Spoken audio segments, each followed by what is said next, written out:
Morning Celkon 4G సమర్పిస్తున్న business breakfast షోకి స్వాగతం. ఏషియన్ మార్కెట్స్ ప్రస్తుతం మిక్స్డ్గా ట్రేడ్ అవుతున్నాయి. షాంఘై ఫ్లాట్గా ట్రేడ్ అవుతుంటే నిక్కీ స్వల్ప నష్టంతో ట్రేడ్ అవుతోంది. ఒక ఫ్లాటిష్ ఓపెనింగ్ లేదా స్లైట్లీ పాజిటివ్ ఓపెనింగ్ కోసం మన మార్కెట్స్ కూడా సిద్ధమవుతున్నాయి. SGX నిఫ్టీ ట్రెండ్ బట్టి చూస్తే నిన్నటి నష్టాల తర్వాత నిన్న గ్లోబల్ క్యూస్ నెగిటివ్గా ఉన్నాయి. బ్యాంక్ ఆఫ్ జపాన్ వాళ్ళ జపనీస్ ఎకానమీకి సంబంధించి ఒక నిరాశాపూరితమైన పిక్చర్ను ప్రజెంట్ చేసింది. అలాగే కీలకమైన వడ్డీ రేట్లు ఏవైతే ఉన్నాయో వాటన్నింటిని కూడా ఎటువంటి మార్పు లేకుండా మెయింటైన్ చేసింది. ఈ నేపథ్యంలో ఏషియన్ మార్కెట్స్ నెగిటివ్గా క్లోజ్ అయ్యే తర్వాత ప్రారంభమైన యూరోపియన్ మార్కెట్స్ 0.5% నష్టపోయాయి. Almost all major indices. అలాగే బ్రెజిల్ ఇండెక్స్ 3.5% నష్టపోయింది. ఈ సంవత్సరంలో బెస్ట్ పెర్ఫార్మర్ ఈ మార్చ్ నెలలో ప్రత్యేకించి. బెస్ట్ పెర్ఫార్మర్ బ్రెజిలియన్ మార్కెట్ కూడా 3.5% నష్టపోయింది.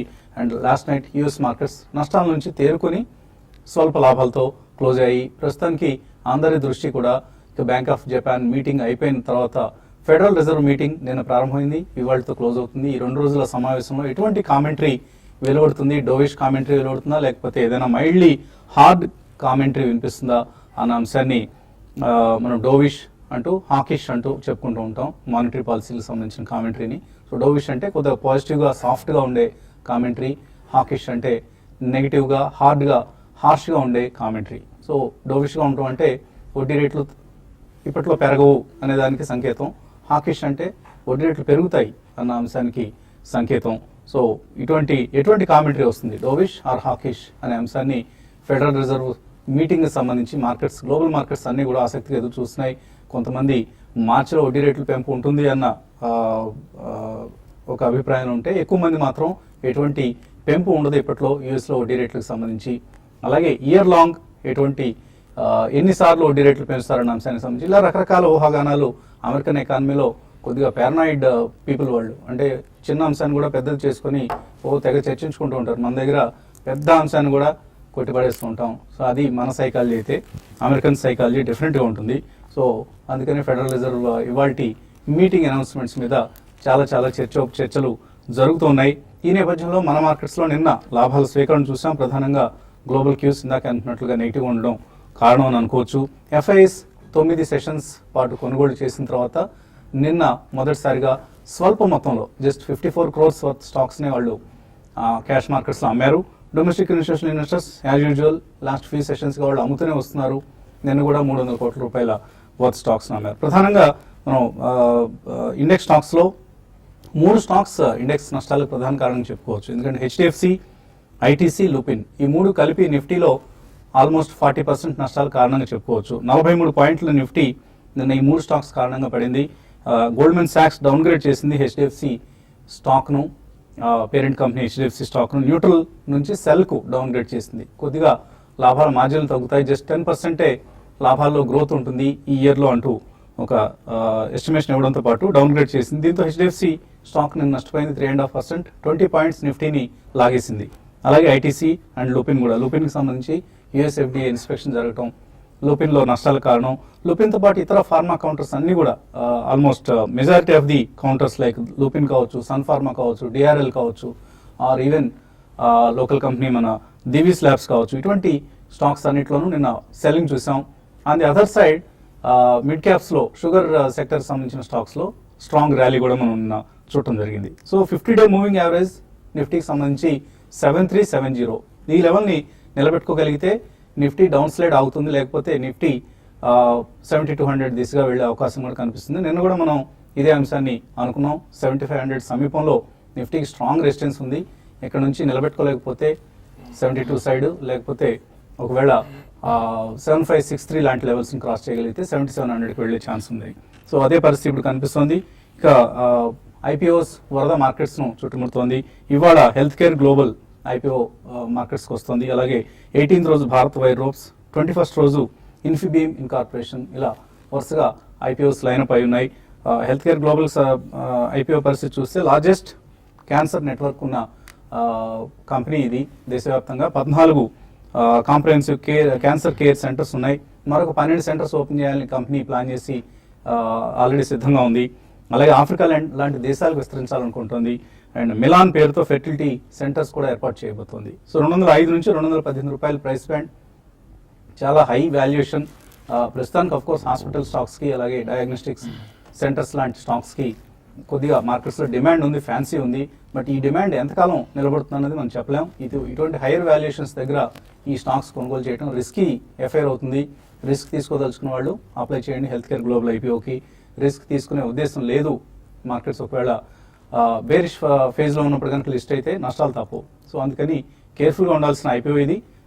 కొద్దిగా రిస్క్ ఎప్టైట్ ఉన్న వాళ్ళు ఇన్వెస్ట్ చేయండి. మార్కెట్స్ పరిస్థితి గురించి మాట్లాడేందుకు మనతో అనలిస్ట్ సిద్ధంగా ఉన్నారు. సో ఒక ఫ్లాటిష్ ఓపెనింగ్ కోసం మార్కెట్ సిద్ధమవుతున్నాయి. నిన్న మనం నష్టాలు పాలు కావడం చూసాం, లాభాల స్వీకరణ చూసాం. సో బై అండ్ డిక్లైన్స్ అన్న పద్ధతిలో ఇక్కడ బై చేయమంటారా లేదా మరికొంత ఫాల్ ఎక్స్పెక్ట్ చేయొచ్చు? Probably day or two more, అంటే ఈ వీక్ వదిలేస్తే నెక్స్ట్ వీక్ ఏదైనా కొద్దిగా స్టెబిలిటీ అంటే మనకి మళ్ళీ will we go back to 68 or 68.50 we don't know అండి. But last almost 8 to 10 days gains తర్వాత ఎస్టర్డే మార్కెట్ గేవ్ అప్, కాబట్టి కొద్దిగా ఇంకా ప్రాఫిట్ బుకింగ్ అనేది ఉంటుంది. ఫ్రంట్ లైన్స్ లో కొద్దిగా మనకి డౌన్ గ్రేడ్స్ అనేది చూస్తున్నాం. బట్ నిన్న మనకి కొద్దిగా అడ్వాన్స్ ట్యాక్స్ ఫిగర్స్ వచ్చండి. ఎక్సెప్ట్ బ్యాంకింగ్, వేరే స్టాక్స్ లో కొద్దిగా మంచి, వేరే కంపెనీస్ మంచి అడ్వాన్స్ ట్యాక్స్ నెంబర్స్ పోస్ట్ చేసే, especially like Asian paints, Cipla ఇటువంటివన్నీ చాలా strong advance tax figures post చేశారు. సో మార్కెట్ లో పెద్దగా మనకి రియాక్షన్ ఉండకపోవచ్చు, కానీ ట్రేడింగ్ ప్రాఫిట్స్ బుక్ చేస్తారు. అండ్ ఫ్రంట్ లైన్ స్టాక్స్ నిన్న పడ్డట్టయితే హెచ్డిఎఫ్సి బ్యాంక్, ఇటువంటి ఫ్రంట్ లైన్ స్టాక్స్ కొద్దిగా మేబీ 3 to 5% పడ్డా కానీ ఇండెక్స్ వైజ్ కరెక్షన్ మనకి రావచ్చు. బట్ ఎవరైనా ఫ్రెష్ గా కొనదలుచుకున్న వాళ్ళు probably they can wait a few more days అండి. We are almost nearing into month end, కాబట్టి మళ్ళీ మనకి నెక్స్ట్ 10-12 days లో ఈవెన్ ఎక్స్పైరీ కూడా వస్తుంది. సో నెక్స్ట్ వీక్ చూసి we can take a bet. 1 or 2 days I think market will still be subdued అనే చెప్పొచ్చు. సో టెక్నికల్లీ ఎటువంటి పరిస్థితి కనిపిస్తుంది? నిఫ్టీ మళ్ళీ 7400 లెవెల్కి అలా వచ్చేసే పరిస్థితిలో కిందకు వచ్చే అవకాశం కనిపిస్తుందా, లేదా బై అండ్ డిక్లైన్స్ పద్ధతి ఎఫ్ఐఎస్ లాంటి వాళ్ళు ఫాలో చేస్తే పైకి వెళ్ళే ఛాన్స్ కనిపిస్తుందా? యా, ఐ థింక్ ప్రాబ్లీ మనం లాస్ట్ 10 days చార్ట్ ప్యాటర్న్స్ చూస్తే కనుక మనకి మండే అండ్ ట్యూస్డే, అంటే నిన్న మొన్న కాకుండా చూస్తే కనుక ఎక్స్టెండింగ్ టాప్ ఫార్మేషన్ అవటం చూసాం చార్ట్స్ లో. సో మొన్నటి డోజీ బార్ ఏది ఉందో ప్రాబ్లీ అది బుల్ రన్ కి ఒక హార్ట్ గా మనం చెప్పుకోవచ్చు. బేసికలీ ఇక్కడ నుంచి రిస్క్ టు రివార్డ్ బుల్స్ కి అంత ఫేవరబుల్ గా ఉండదని చెప్పొచ్చు ఈ స్టేజ్ లో. ఎందుకంటే మనకు ఆ బార్ హై ఏదైతే ఉందో 7583 అండ్ లో ఏదైతే ఉందో 7515. సో దాని కింద ఉన్నంత కాలం ప్రాబ్లీ నిఫ్టీలో ఒక మేబీ కొద్దిగా బేరిష్ ట్రెండ్ మనం చూసే అవకాశం ఉంది. సో ఫ్రెష్ లాంగ్ తీసుకునే వాళ్ళు ప్రాబ్లీ ఇక్కడ వెయిట్ చేయొచ్చు. అండ్ మేబీ మార్కెట్ బాగా కరెక్ట్ అయ్యి ప్రాబ్లీ 7360, 7370కి వస్తేనే అక్కడ ఫ్రెష్ లాంగ్స్ అటెంప్ట్ చేయాలి with about 30 to 40 points stop loss. లేదంటే కనుక ఎగ్జిస్టింగ్ లాంగ్స్ ఉన్న వాళ్ళు మాత్రం పుల్ బ్యాక్స్ లో కొంచెం డెఫినెట్ గా ఎగ్జిట్ అవ్వమని చెప్తాను. ప్రాఫిట్స్ ఏమైనా ఉన్నా కూడా కొద్దిగా బుక్ చేసుకోవచ్చు. అండ్ 7583 ఏదైతే మండే రోజు హై ఉందో దాని అబౌవ్ అట్లీస్ట్ 1 day క్లోజ్ అవుతుంది, మేబీ నెక్స్ట్ ర్యాలీ స్టార్ట్ అయ్యే అవకాశం ఉంది. సో మనం సప్లై జోన్ లో ఉన్నాం కాబట్టి ఫ్రెష్ లాంగ్స్ కంప్లీట్లీ అవాయిడ్ చేయండి ఈ స్టేజ్ లో. ఎంట్రీ కొత్తగా తీసుకునే వాళ్ళు మాత్రం అట్లీస్ట్ ఫస్ట్ గ్యాప్ ఏదైతే మనం చూస్తున్నామో 7380 అండ్ 7406 ఆ మధ్యలోనే ఫ్రెష్ లాంగ్స్ ఎంటర్ అవ్వాలి. And with strict stop loss below 7350. అదేవిధంగా బ్యాంక్ నిఫ్టీ చూస్తే కనుక ఇది కొద్దిగా అవుట్ పర్ఫార్మ్ చేస్తున్నట్టు కనిపిస్తుంది నిఫ్టీలో. బేసికలీ దీని లాస్ట్ వీక్ హై ఏదైతే ఉందో 15,451. ఆల్మోస్ట్ మనం ఒక 70 to 80 points కింద మేబీ అక్కడ నియర్ టు వచ్చి అక్కడ కొద్దిగా రెసిస్టెన్స్ తీసుకున్నా కూడా ప్రాబ్లీ కింద లెవెల్స్ లో సపోర్ట్ చాలా కనిపిస్తుంది. సో బ్యాంక్ నిఫ్టీ అటెంప్ట్ చేయమని చెప్తాను. మేబీ కరెంట్ మార్కెట్ లెవెల్స్ లో 15,300 లో 50% అండ్ 15,100 వస్తే నెక్స్ట్ 50% తీసుకోవాలి.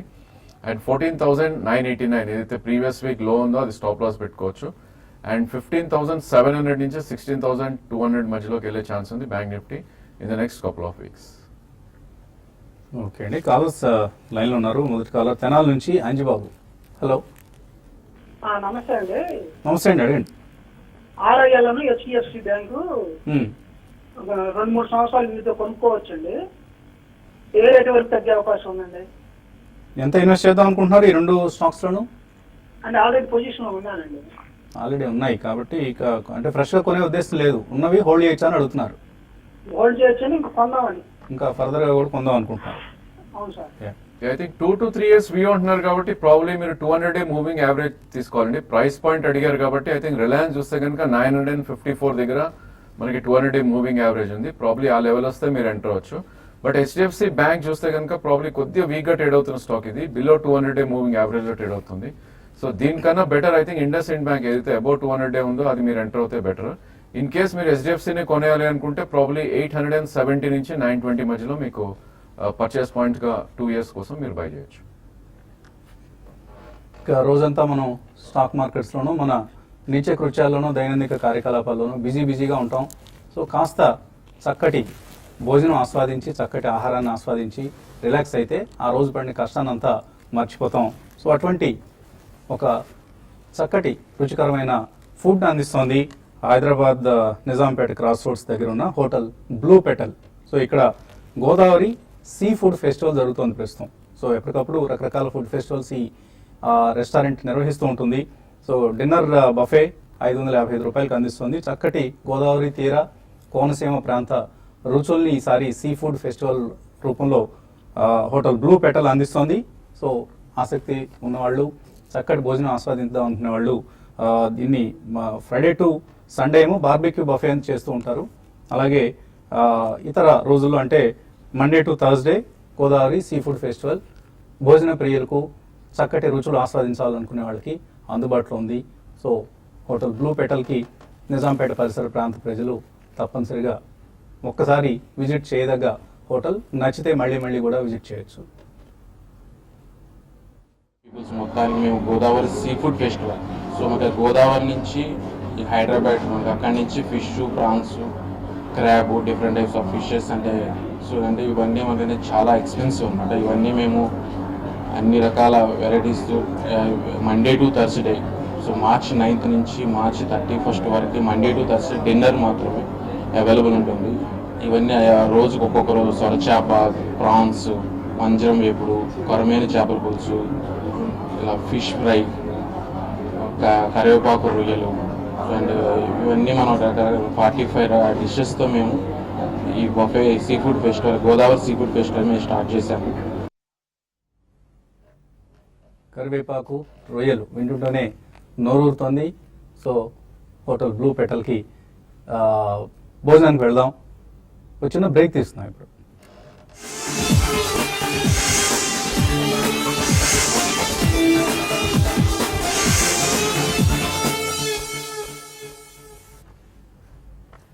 సెల్కాన్ 4G సమర్పిస్తున్న బిజినెస్ బ్రేక్ఫాస్ట్ షోకి తిరిగి స్వాగతం. కాలర్స్ లైన్లో ఉన్నారు. పూణే నుంచి Karthik. Hello. Hello, good morning all of you అండి. మార్నింగ్ అండి, అడగండి. ఈపీసీ ఇండస్ట్రీస్ అండ్ కోల్గేట్ అండి. ఈపీసీ ఇండస్ట్రీస్ ఆల్రెడీ 160 లో తీసుకున్నాను, ఒకసారి యాప్ తీసుకోమంటారా? అండ్ 6 months వ్యూలో రాజేంద్ర గారిని టెక్నికల్ లెవెల్స్ చెప్పమంటారా? రెండో స్టాక్ ఏదన్నారు? Coal India. EPC Colgate. Okay. EPC I don't track అండి, ప్రాబ్లీ ఎన్ఎస్సీలో ఉన్నట్టు లేదు అది స్టాక్. కోల్గేట్ పొమ్మలు బేసికలీ చూస్తే కనుక ఇది 200-day మూవింగ్ యావరేజ్ కింద ట్రేడ్ అవుతుంది. సో 6 months లో అయితే డెఫినెట్లీ ఇంకొద్ది వీక్నెస్ ఉండే అవకాశం ఉంది. ఆల్దో స్టాక్ 1009 నుంచి ఆల్మోస్ట్ 790-800 దాకా రావటం చూస్తున్నాం మనం లాస్ట్ 4 to 5 months లో. సో డెఫినెట్లీ దీనికి మేజర్ సపోర్ట్ అనేది అరౌండ్ 650-655 దగ్గర ఉంది. సో కరెంట్లీ మీరు వెయిట్ చేయండి, మేబీ ఇంకా ఫర్దర్ డౌన్ సైడ్ వెళ్ళే అవకాశం ఉంది. అదర్వైజ్ మీరు టెక్నికలీ ట్రేడ్ చేయాలనుకుంటే కనుక 890 అబౌవ్ క్లోజ్ అవుతే మటుకు మీరు లాంగ్ పొజిషన్స్ తీసుకోవచ్చు with 850 as stop loss. And market review అవుతే కనుక 937 to 940 దాకా వెళ్ళే అవకాశం అయితే ఉంది. 127 రూపాయల దగ్గర ట్రేడ్ అవుతుంది. నిన్న క్లోజ్ అయింది ఈపీసీ ఇండస్ట్రీస్. 52 వీక్ లో వచ్చేసి 116 రూపాయలు. 199 రూపాయలు 52 week high. So thin volumes జరిగే కౌంటర్ అండి ఇది. సో మేబీ దీనిలో మీరు టెక్నికల్ కంటే కూడా ఒక ఫండమెంటల్ వ్యూ తీసుకోవడం బెటర్. ఈపీసీ ఫండమెంటల్ ఎటువంటి company? Yeah, it's actually it's upcoming company అని చెప్పాలండి. మహీంద్రా గ్రూప్ కి చెందింది. మైక్రో ఇరిగేషన్ లో వీళ్ళు జైన్ ఇరిగేషన్ తర్వాత ద బిగ్గెస్ట్ లిస్టెడ్ కంపెనీ అండి. సో గోయింగ్ ఫార్వర్డ్ మంచి ఫ్యూచర్ ఉంటుందండి. Even agri business Mahindra and Mahindra group ఉన్నవి ఇందులో కొద్దిగా అగ్రిగేట్ చేద్దామని కూడా వాళ్ళు ట్రై చేస్తున్నారు. సో 6 months కాకుండా అట్లీస్ట్ ఇప్పుడు వసంత్ గారు అన్నట్టు if you have at least 1 or 2 years view కొద్దిగా ఇక్కడ కూడా కొనొచ్చండి. సో నెక్స్ట్ ఇయర్ మాన్సూన్ బాగుంటే కొద్దిగా స్పాట్స్ వస్తే అక్కడ మీరు ప్రాఫిట్ బుక్ చేసి యావరేజ్ కాస్ట్ తగ్గించుకోవచ్చు. It's a good company for about a couple of years. Okay అండి. తర్వాత కాలర్. హలో, కుమార్ హైదరాబాద్ నుంచి. అడగండి కుమార్. Hello sir. అడగండి కుమార్. సార్, అది నేను హెల్త్ కేర్ గ్లోబల్ ఎంటర్ప్రైజ్ తీసుకుందాం అనుకున్నాను సార్ ఈరోజు షేర్స్. అయితే అది అంటే నా టార్గెట్ వచ్చి 10% పెడుతున్నాను యాక్చువల్గా. అది రీచ్ అవుతుంది సార్. ఇంకా 1 week 10 days టైం ఎంత పర్లేదు. 15 days 20 days 15 days 30 days లో 15 days 20 days వరకు గ్రేస్ పీరియడ్ సార్. అప్పటి వరకు నుంచి ఫెయిల్ అవుతాం అనుకుంటున్నాను. అది 15% హైక్ అవ్వడానికి ఛాన్స్ ఉందా సార్? 15-20 డేస్లో మీకు 15% రిటర్న్ రావాలి. చాలా ఆశ ఉన్నాయి, ఎక్కువ దురాశ దుఃఖానికి చేటు అవుతుంది. సో ఇందాకే మనం ఇంట్రడక్షన్లోనే అనుకున్నాం, health care global IPO risk తీసుకోదగిన వాళ్ళకే ఇది అనువుగా ఉంటుంది. కొద్దిగా హాస్పిటల్ స్టాక్స్కి అలాగే హెల్త్ కేర్ రంగానికి చెందిన స్టాక్స్కి కొద్దిగా డిమాండ్ ఉన్న పరిస్థితుల్లో వస్తున్న ఇష్యూ కాబట్టి లిస్టింగ్ గెయిన్స్ ఉంటాయా లేదా అనేది మనం చెప్పడం కష్టం. సో లిస్టింగ్ అయిన వెంటనే అమ్ముకొని బయటపడదామని ఉద్దేశం ఉంటే మాత్రం ఇన్వెస్ట్ చేయొద్దు, నష్టం వచ్చే అవకాశం కూడా ఉంటుంది. ఒకవేళ ఏదైనా ఆ టైంలో మార్కెట్ బేరిష్గా ఉండి లిస్ట్ అయిన సమయంలో నష్టాలు వచ్చే అవకాశం కూడా ఉంటుంది. సో కొద్దిగా రిస్క్ తీసుకొని కనీసం ఒక ఏడాది పాటు వేచి ఉంటాం, మధ్యలో ఎప్పుడు లాభం వచ్చినా బుక్ చేస్తుందనే ఉద్దేశం ఉంటేనే హెల్త్ కేర్ గ్లోబల్ ఐపీఓలో ఇన్వెస్ట్ చేయండి, అదర్వైజ్ అవాయిడ్ చేయండి. దుర్గా ప్రసాద్ విజయవాడ నుంచి. హలో సార్, నేను ఈ క్లర్క్ 1500లో కొన్నానండి. ఈ క్లర్క్స్ తర్వాత క్రిసిల్ 1000 కొన్నాను. లాంగ్ రన్ పాయింట్ ఆఫ్ వ్యూలో ఈ రెండు ఎలా ఉంటాయండి? Yeah, రెండు కూడా ఎక్సలెంట్ కంపెనీస్ అండి. CRISIL is actually #1 company in terms of rating agencies and eClerx is one of the finest KPO అండి, నాలెడ్జ్ ప్రాసెస్ అవుట్ సోర్సింగ్ అని. అండ్ లాస్ట్ 6 months లో వాళ్ళు ఒక మంచి అక్విజిషన్ కూడా చేశారు. And I think they have given a bonus also, 1 share for every 3 shares. I don't remember the exact ratio. It's a very good company. So రెండు కూడా long run లో బాగుంటాయి, మీరు రీటైన్ చేయండి. ఓకే అండి. అలాగే ఈమెయిల్స్ కూడా వచ్చాయి. రామకృష్ణ హైదరాబాద్ నుంచి అడుగుతున్నారు, ఈ మధ్య బాగా షేర్ ప్రైసెస్ బాగా తగ్గాయి కదా, షార్ట్ టర్మ్ లాసెస్ బుక్ చేసుకున్న వాళ్ళకి షార్ట్ టర్మ్ క్యాపిటల్ గెయిన్స్తో సెట్ ఆఫ్ చేసుకోవచ్చు అని ఎవరు చెప్పారట, అది కరెక్టేనా? అలాగే ఈ సెల్లింగ్ ఆగిపోయి 31st March వస్తుంది కాబట్టి సెల్లింగ్ ఇంకా పెరుగుతుంది మార్కెట్స్లో అనే ఎక్స్పెక్ట్ చేయొచ్చా?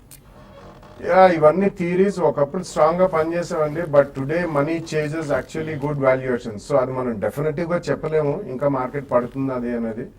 But for your first question, short term capital gains లో short term capital loss set off చేయొచ్చా? డెఫినెట్లీ చేయొచ్చు. సో మీకు వచ్చిన నెట్ ప్రాఫిట్ ఏదైతే ఉంటుందో, అంటే ప్రాఫిట్స్ నుంచి లాసెస్ని తీసివేసి వచ్చిన ప్రాఫిట్ మీదే మీరు ట్యాక్స్ కడతారు. సో వచ్చిన మొత్తం ప్రాఫిట్స్కి ట్యాక్స్ కట్టాల్సిన అవసరం లేదు. లాసెస్ని మైనస్ చేసి వచ్చిన నెట్ ప్రాఫిట్నే దాన్ని కన్సిడరేషన్ తీసుకొని ట్యాక్స్ చెల్లించాల్సి ఉంటుంది షార్ట్ టర్మ్ క్యాపిటల్కి సంబంధించి. సుధీర్ రెడ్డి అడుగుతున్నారు, వేదాంత కరెంట్ లెవెల్స్లో 6 months కోసం తీసుకోవచ్చా? ఐ థింక్ మీరు స్టాప్ లాస్ పెట్టుకుంటే కనుక అటెంప్ట్ చేయొచ్చు అండి. 2 price points లో around 88 rupees current market price ఉంది. సో మేబీ 88 నుంచి 83 మధ్యలో 2 price points లో మీరు తీసుకోవచ్చు. స్ట్రిక్ట్లీ 79 కింద స్టాప్ లాస్ మీరు పెట్టుకోవాలి. 6 months లో 107 నుంచి 113 దాకా వెళ్ళే అవకాశం ఉంది. జేవి సుబ్బారావు అడుగుతున్నారు, గ్రాన్యూల్స్ ఇండియా 113 రూపాయల్లో ఉన్నాయి, ప్రాఫిట్స్ బుక్ చేసుకోవచ్చా ఇక్కడ, లేకపోతే 1 year వెయిట్ చేయొచ్చా? Yeah, if you're a trader, you can always book profits and almost make about 5-7% profits వస్తున్నాయి కాబట్టి టైం స్పాన్ తెలియదు మీరు ఎప్పుడు కొన్నారు. సో ట్రేడర్ అయితే మాత్రం తప్పకుండా కొద్దిగా ప్రాఫిట్స్ బుక్ చేయండి. బట్ 1 year plus వ్యూ ఉంటే మాత్రం definitely I think previous highs cross అయ్యే అవకాశం ఉంది, హోల్డ్ చేయండి. కుషీల్ కుమార్ అడుగుతున్నారు, యూనిటెక్ కొన్నారు 9 రూపాయల్లో, 60,000 షేర్లు కొన్నారట, యావరేజ్ చేసుకోవచ్చు ఇక్కడ? నో, డెఫినెట్లీ నో అండి. మనం కంటిన్యూస్గా చెప్తున్నాను, ఇన్ఫ్రా స్టాక్స్ కంప్లీట్లీ అవాయిడ్ చేయాలి. బట్ ఓన్లీ థింగ్ మీకు ఆపర్చునిటీ టు సెల్ అనేది మీకు వచ్చే ఛాన్స్ అయితే ఉంది. ఆల్మోస్ట్ 3 రూపీస్ నుంచి 6 రూపీస్ దాకా గత 2 వారాలను పెరగటం చూసాం. దీని 200 మూవింగ్ యావరేజ్ అరౌండ్ 6 రూపీస్ 75 పైసా ఉంది. ఇన్ఫాక్ట్ అక్కడికి వస్తే కనుక మీరు ఉన్న స్టాక్ ఎగ్జిట్ అయిపోవచ్చు. సో మీ రేట్ వచ్చినప్పుడు బ్రతుకు జీవుడా అంటూ బయట కూడా ప్రయత్నించండి. దుర్గా ప్రసాద్, డిష్మెన్ ఫార్మా ఎన్సీసీ కొనొచ్చా ఇక్కడ? ఐ థింక్ కొంచెం వెయిట్ చేయండి. డిష్మెన్, దివీస్, జుబ్లియన్ నిన్న కొద్దిగా రియాక్షన్ వచ్చింది, all cramps companies and in fact all other pharma companies కూడా. కొంచెం వెయిట్ చేసి యూ కెన్ బై అండి, probably next week or 10 days తర్వాత. ఎన్సీసీ ఇవాళ ఒక న్యూస్ ఐటమ్ చూసాను, అబౌట్ 200 crores డెట్ పేర్ చేస్తారని చెప్పి. On declines you can buy.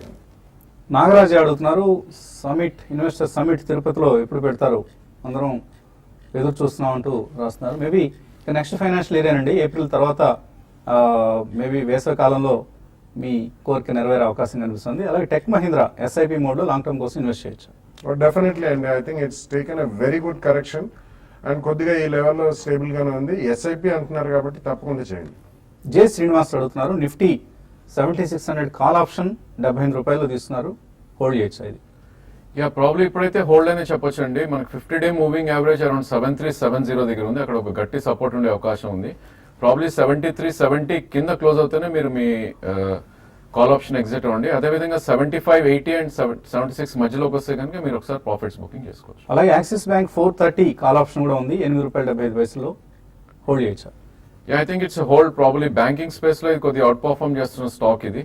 So I think ఇది 429 నుంచి 430 దాకా అప్ సైడ్ వెళ్ళే అవకాశం ఉంది. ₹418 కరెంట్ మార్కెట్ ప్రైస్.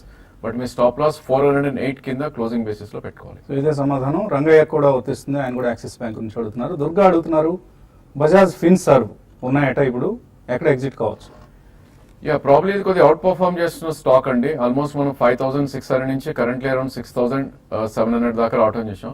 సో 6,837 అనేది previous swing high. So probably అక్కడికి వస్తే కనుక మీరు ప్రాఫిట్ బుకింగ్ చేసుకోవచ్చు.